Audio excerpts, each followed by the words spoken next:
In this lesson, we're going to break down the theme for Charlie Parker's Blues for Alice. You're going to learn how the melody is constructed so you can gain a deeper insight into this great composition. So without further ado, pick up your guitars and let's get into this. If you'd like to get the PDF for this lesson, then you can do so by checking out my Patreon page, which is linked to and listed below. You also get access to the full video lesson for this course as well. So the melody starts with an F major 7 arpeggio. We first have an F major triad. Then we introduce the major 7th arpeggio, the E natural note there. Almost like an A minor triad. F triad to an A minor triad. Then we've got a little bebop 2-5-1 minor phrase into the D minor 7 there,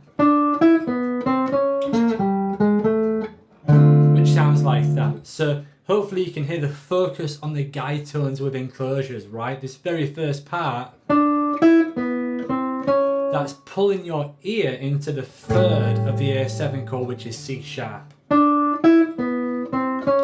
From there, we've got an enclosure to the 5th of the D minor 7 chord, which is the 5th of that, which is the note A. So that bebop 2-5-1 phrase sounds like. So if we put that with the very first phrase, we get.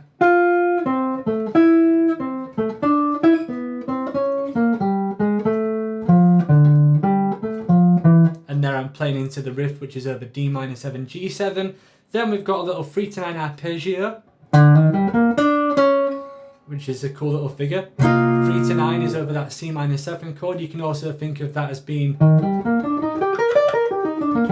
an E major 7, an E flat major 7 arpeggio. That 3-9 riff, by the way,